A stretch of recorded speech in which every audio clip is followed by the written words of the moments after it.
warahmatullahi wabarakatuh.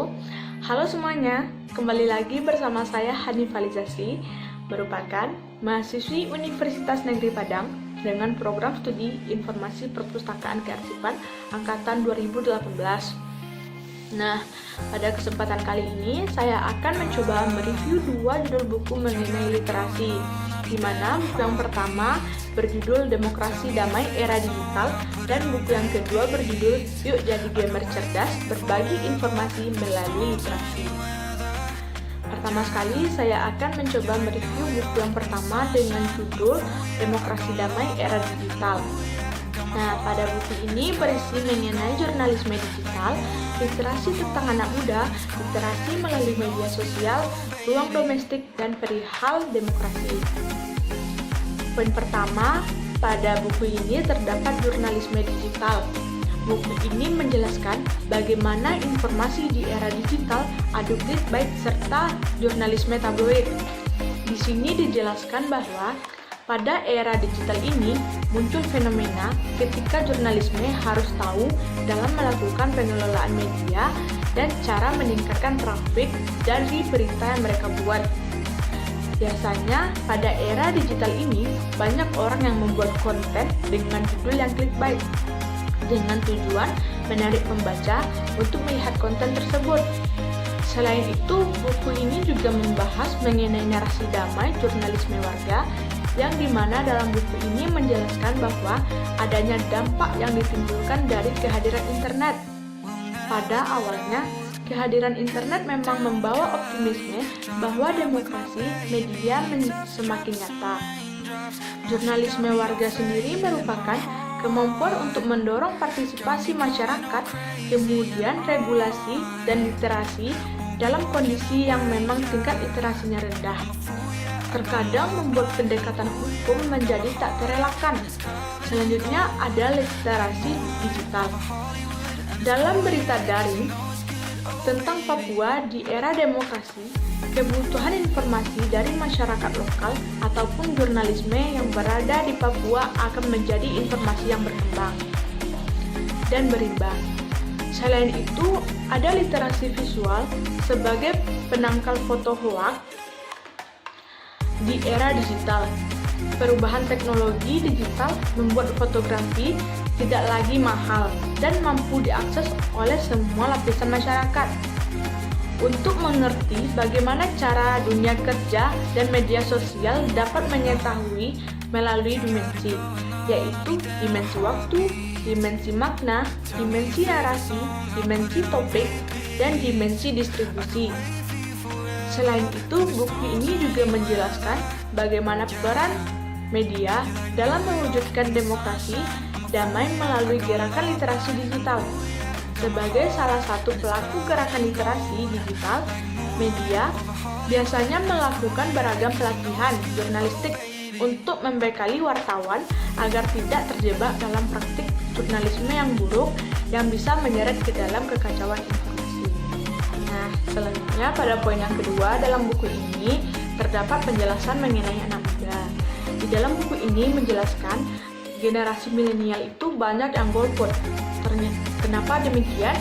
Karena banyaknya pelaku dalam menyampaikan programnya yang hoax di masa politik. Buku ini juga menjelaskan mengenai kolaborasi literasi digital, bukan kerja picisan. Maksudnya, kualitas picisan terdapat kesepakatan mengenai apa yang dilakukan dan apa yang tidak dilakukan, serta diikuti dengan konsekuensi dari tindakan yang dilakukan tersebut. Literasi digital dalam era disrupsi. Literasi digital berguna menyambut perubahan zaman. Disrupsi dalam konteks literasi digital. Dalam partisipasi ini, kemampuan literasi digital menjadi instrumen penting yang memberdayakan masyarakat. Instrumen-instrumen ini menjadi bakal bagi individu untuk beradaptasi dan berkarya di era digital. Dalam poin ini juga dijelaskan mengenai suara generasi milenial dan demokrasi digital. Dengan kehadiran teknologi digital, tak dapat dipungkiri telah mengubah banyak aspek dalam kehidupan manusia. apalagi dalam masyarakat yang saat ini menjadikan informasi sebagai hal yang sangat penting dalam kehidupannya. Selanjutnya, ada tantangan membangun perdamaian di era milenial. Generasi milenial sangat kental dipengaruhi oleh teknologi digital.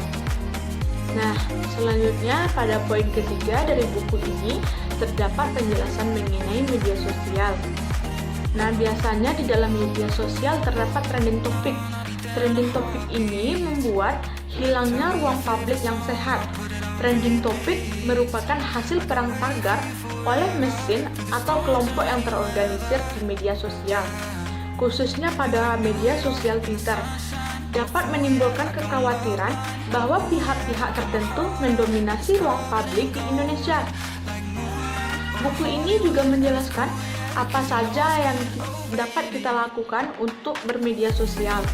Sebelum itu, kita mesti tahu apa tujuan kita melakukan bermedia sosial. Tujuan awal bermedia sosial ini yaitu untuk menambah interaksi dengan kawan-kawan dan keluarga. Selain itu, media sosial juga digunakan untuk memperluas relasi dengan orang yang satu frekuensi dengan kita.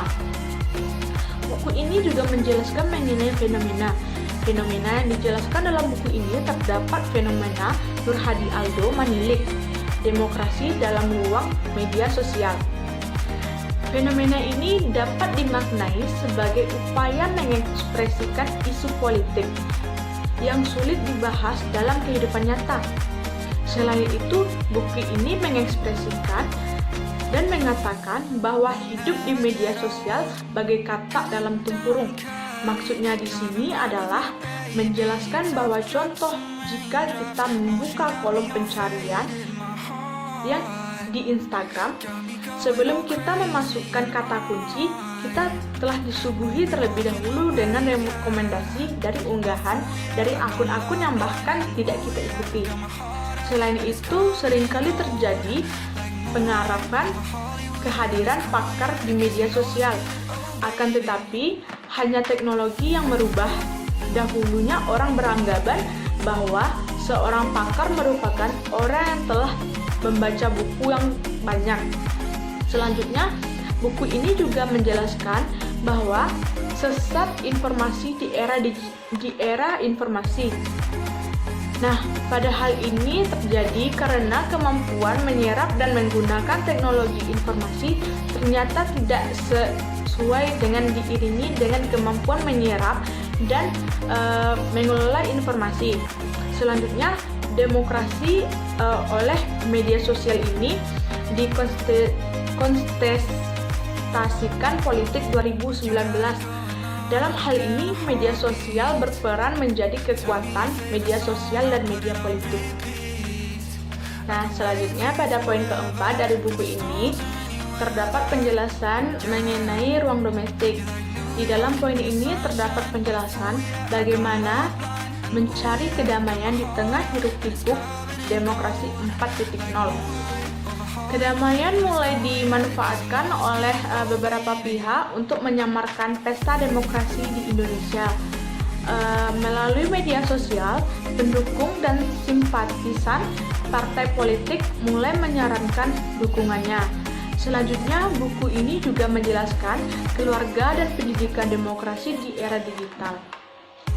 Dalam sebuah keluarga, di media sosial terdapat percakapan yang biasanya berlangsung hangat dan penuh tawa tiba-tiba menjadi tegang dan gaduh.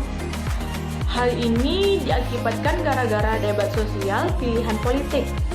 Di era digital yang ditandai dengan kemudahan akses, menerima dan mengirimkan informasi melalui jejaring sosial telah membawa banyak perubahan. Serta ada artikel tentang pendidikan unggul bagi generasi milenial, pertemanan, perbedaan, dan keniscayaan mendidik keluarga digital.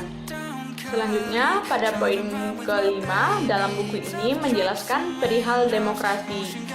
Nah, pada poin ini juga terdapat beberapa artikel yaitu digitalisasi demokrasi versus demokrasi digital, etika media, baru pengintegrasian kebebasan dan tanggung jawab demi demokrasi damai.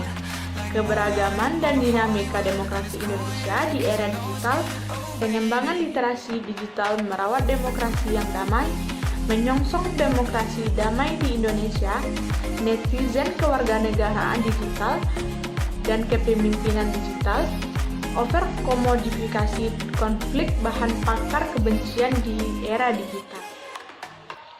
Nah, berdasarkan uraian tadi, itulah review buku pada buku yang pertama.